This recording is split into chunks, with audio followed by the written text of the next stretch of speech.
There's significant developments happening in the battery industry, which we touch upon in this latest report.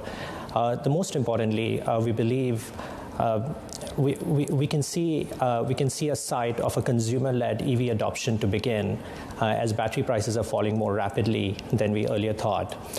Lithium prices are down 70% from the top, and we think there is more to go. We are starting to see oversupply in several battery components. Several technological innovations are hitting commercialization in the next 2 to 3 years.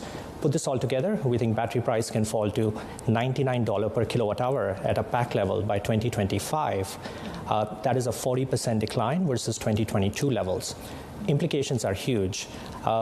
If you look at so far, EV adoption has been more driven by policy support and subsidies. But we think a consumer-led adoption phase will begin. If battery prices hit below $100, we think the economic parity of electric vehicle cars with the internal combustion engine vehicle can be arrived in 2 years' time. And then it's more like a virtuous cycle. Lower battery price means more competitively priced EV car, higher adoption and higher demand. And that's not about it. We also talked about in this show earlier how another driver emerging for battery demand is from the energy storage industry, given China and India are going towards round-the-clock renewables. So what is the risk to that projection?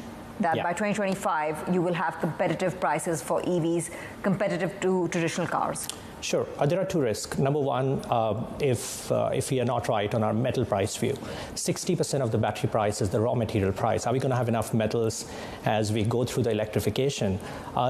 2 points on that. Firstly, we think we're going to be in a surplus lithium market, which is supply-driven from China, Africa, LATAM, with the supply exceeding the demand, and the surplus will be there in the medium term.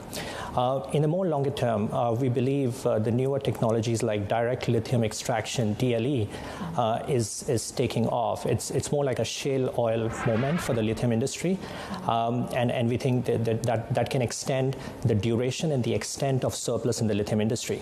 And as you hit 2030s, we believe the recycling of batteries will become an important component of the metal supply. We think by 2040, half of the metals required for the EV industry could come from the recycled metal. We already have a technology that can extract 90% plus high purity lithium, nickel, cobalt back from these batteries. The second risk is the supply chain shifts. 70% of supply chain is dominant out of China today. The rest of the world wants to localize and regionalize the batteries. If the supply chain don't shift fast enough, it can create still an inflationary environment for the battery industry. But we believe technology exists outside China as well. Korea in particular has been dominating the space for about 30 years, and they're happy to localize with the help of IRA and Inflation Reduction Act initiatives in the US market.